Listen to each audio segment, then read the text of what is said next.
Blessings. Pray that everybody is doing well. Isn't it kind of chilly? Amen. It is chilly here, but we thank God. Amen. I pray that you've been doing well. Amen. Please submit your prayer requests. Amen. To us, and we will be praying with you. So briefly, let's talk about the value of being a friend. I've been talking about friendship. Why? Because our relationships are very important. And I began to speak on yesterday to share about Judas and his part.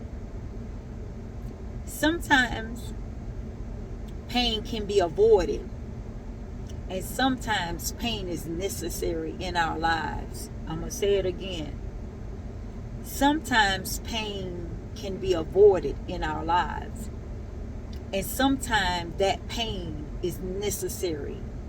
Amen. A lot of times, even in relationships, I'm sure you made mistakes in relationships. I'm sure you allowed somebody into your life that was just not a part of God's plans and purposes for your lives. And sometimes some individuals are part of God's plan for our lives, but they're not there to stay in our lives.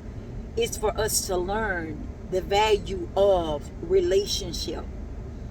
It shows us how we need to be in relationships, how we need to grow in relationships, how we need to give of ourselves in relationships, how we need to learn about ourselves. Sometimes in relationships, we try to conform people to the image of what we think that they should be. And then sometimes in a relationship, another individual will try to conform us into the image of whom they think that we should be to them. But we're not to be whom they want us to be. We are to be who God has created us to be. I want us to understand that. No one should be trying to mold us into an image that they believe we should be. The only image that you and I should be in any relationship, a marriage, a relationship, is who God has created us to be. Can you lose yourself in a relationship? Yes, when you don't know who you are and you are conforming to this image that your husband may want you to be, or your wife may want you to be, or your sister or your brother in that relationship, or even if it's your fiance. Don't get caught up of being an image that is false, because you will not be able to be who they want you to be. Why? Because you will be outside of who God created you to be, and you're going to be very uncomfortable. And you will know it, because your body will let you know you're not being who God created you to be. Now you have a choice to submit and conform, or you have a choice to reject of whom they are wanting you to conform to.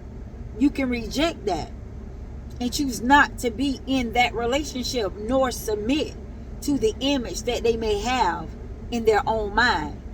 That's why it is vital that we know who God says we are, regardless of what another person may want us to be to them. We can't be that. We have to be who God created us to be. So I pray that some of the things that I share have given you insight where you are right now in whatever relationship that you're in currently. Are you being who God has created you to be, or have you conformed? Because if you have conformed, draw out of it. Refuse that conformity that you submitted to, and release yourself from out of that bondage of an image that you can never be for somebody else, and be who God has created you to be. Thank you for coming by this channel. Like, comment, subscribe, send us a prayer request. Amen. But have a strong weekend. Amen. Have a strong weekend. Amen. And receive the rectifications, amen, that God has for you in this day. Amen.